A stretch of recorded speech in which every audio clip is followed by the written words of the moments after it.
Saudara-saudari terkasih dalam Kristus, hari ini Rabu 10 Januari 2024 dalam pekan biasa pertama tahun B. Bacaan dibawakan oleh Bernadette Reni Wayong, Mazmur dilantunkan oleh Patrick Richard, dan renungan ditulis oleh Kristantia Elizabeth. Selamat menekuni Sabda Allah. Marilah kita semakin bersolider dengan peduli kepada sesama.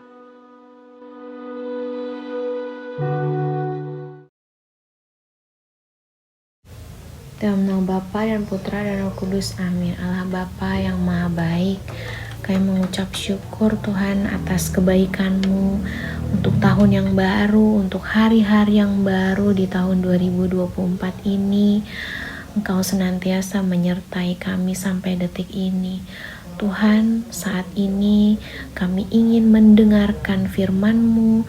Biarlah Roh Kudus bekerja dengan aktif di dalam hati kami, menerangi hati kami, agar kami mampu memahami apa yang ingin Engkau sampaikan melalui sabda-Mu. Berfirmanlah ya Tuhan, kami mendengarkan. Amin. Bacaan dari kitab pertama Samuel, bab 3 ayat 1 sampai dengan 10, dilanjutkan ayat 19 sampai dengan 20. Samuel yang masih muda menjadi pelayan Tuhan di bawah pengawasan Eli. Pada masa itu, Tuhan jarang menyampaikan sabdanya. Penglihatan-penglihatan pun tidak sering terjadi. Pada suatu hari, Eli yang matanya mulai kabur dan tidak dapat melihat dengan baik sedang berbaring di tempat tidurnya. Lampu rumah Allah belum lagi padam. Samuel telah tidur di dalam bait suci Tuhan, tempat tabut Allah. Lalu Tuhan memanggil, "Samuel, Samuel." Samuel menjawab, "Ya Bapa." Lalu berlarilah ia kepada Eli dan berkata, "Ya Bapa, bukankah Bapa memanggil aku?" Tetapi Eli berkata, "Aku tidak memanggil, tidurlah kembali." Samuel pergi dan tidur lagi. Dan Tuhan memanggil Samuel sekali lagi.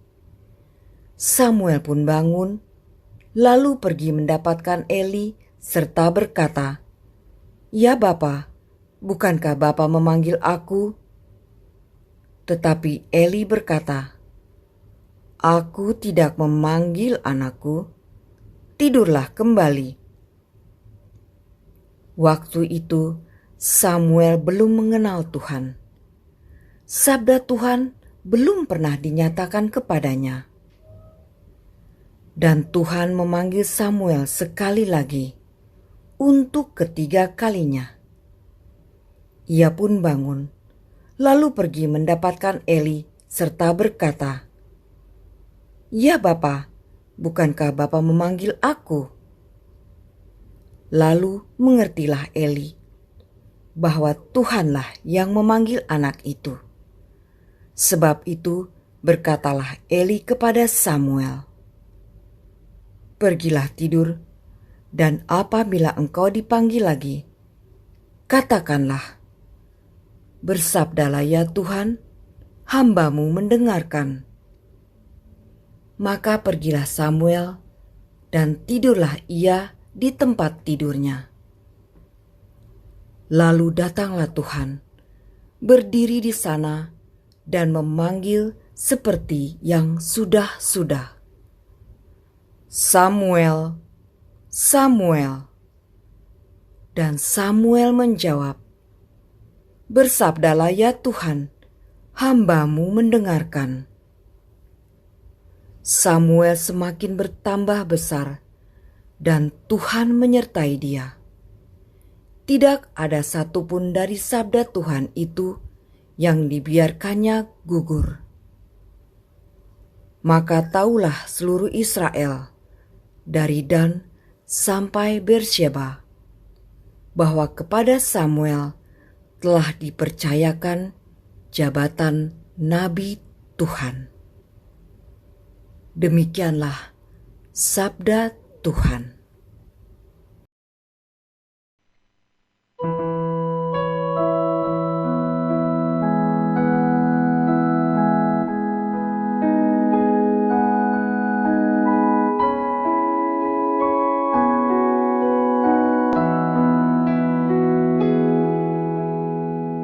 Ya Tuhan, aku datang untuk melakukan kehendak-Mu. Aku sangat menanti-nantikan Tuhan. Lalu Ia menjengukku dan mendengar teriakku minta tolong. Berbahagialah orang yang menaruh kepercayaannya pada Tuhan, yang tidak berpihak kepada orang-orang yang angkuh, atau berpaling kepada orang-orang yang menganut kebohongan. Ya Tuhan, aku datang untuk melakukan kehendak-Mu.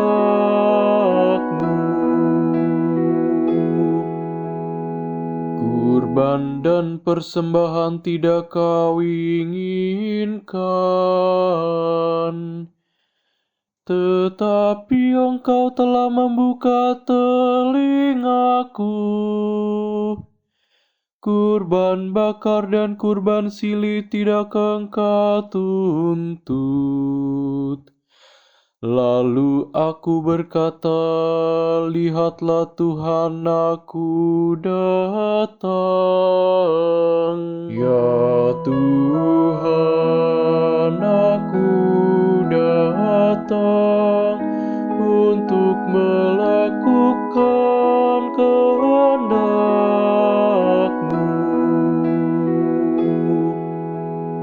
Dalam gulungan kitab ada tertulis tentang aku.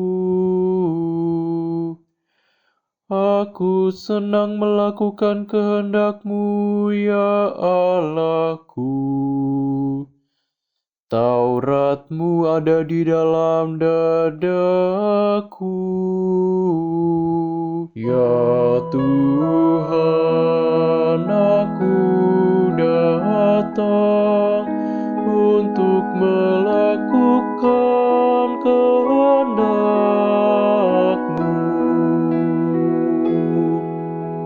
Aku mengabarkan keadilan di tengah jemaat yang besar.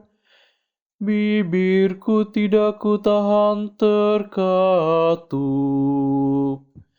Engkau tahu itu, ya Tuhan.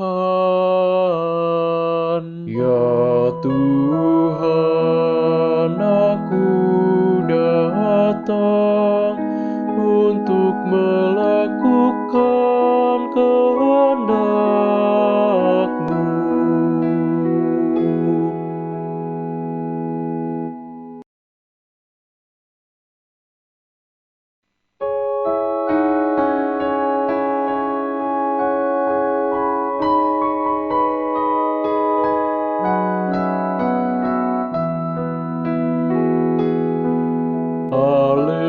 Alleluia, alleluia,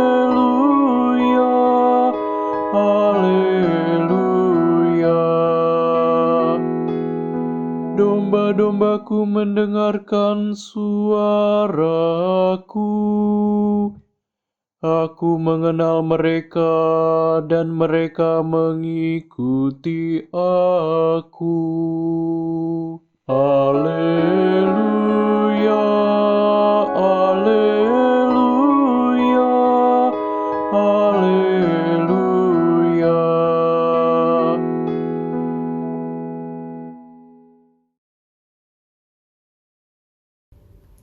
Inilah Injil suci menurut Markus bab 1 ayat 29 sampai dengan 39.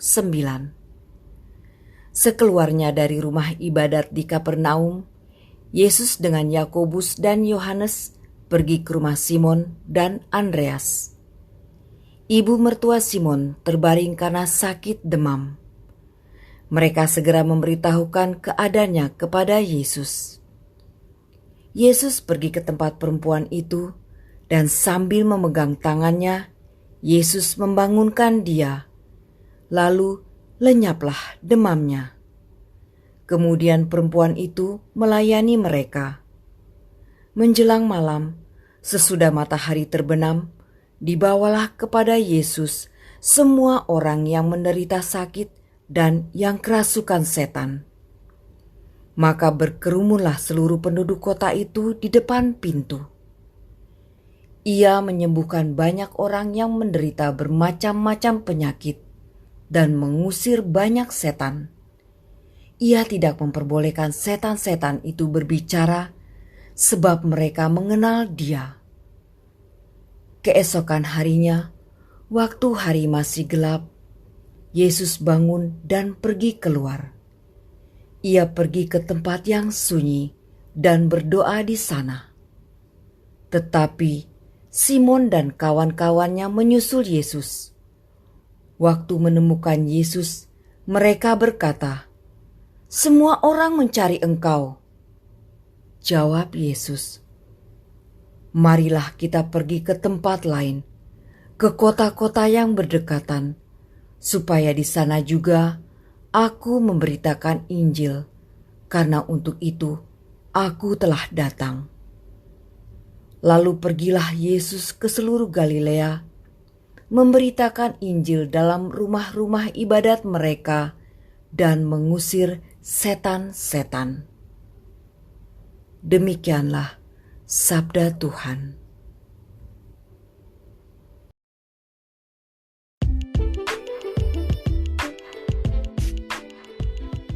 Lelah berganti sukacita. Renungan dibawakan oleh Kristantia Elizabeth.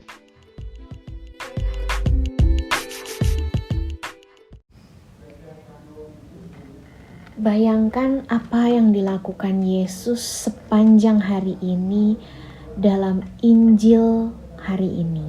Dari Markus bab 1 ayat 29 sampai 39.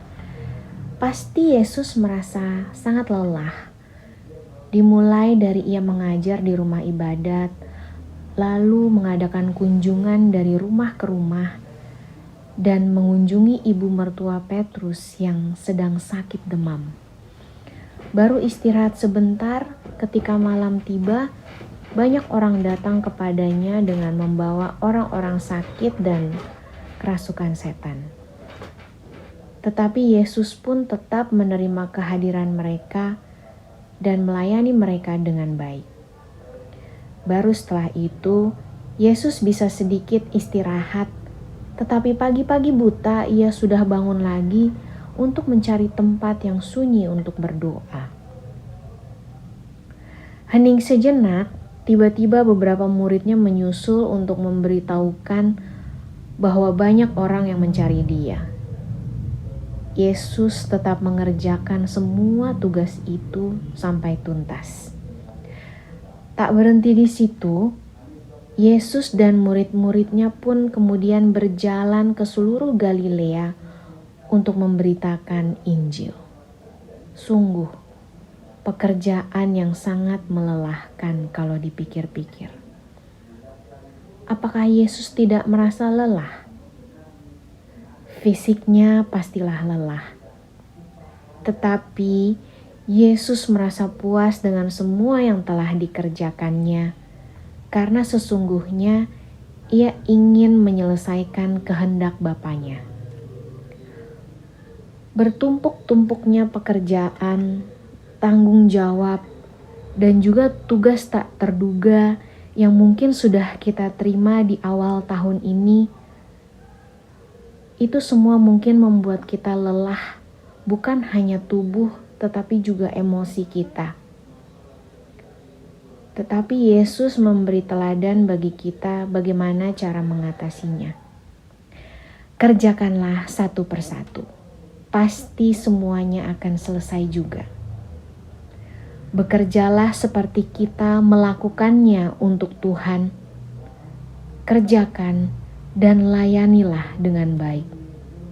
Ketika kita bekerja dan melayani dengan penuh kasih, maka kelelahan kita akan terobati dengan kepuasan hati karena telah menyelesaikan apa yang Tuhan sudah percayakan kepada kita. Tuhan Yesus Kristus, terima kasih atas firman-Mu hari ini. Terima kasih atas panggilan dan kepercayaan-Mu untuk mengutus aku melayani sesamaku. Dampingilah aku untuk mengerjakan pekerjaan-pekerjaan yang Kau percayakan kepadaku dengan sebaik-baiknya. Dan jadikanlah aku seorang pemberita Injil yang memiliki kerendahan hati seperti-Mu, sehingga aku layak untuk melakukan pewartaan Injil itu sendiri. Amin. Dalam nama Bapa dan Putra dan Roh Kudus. Amin.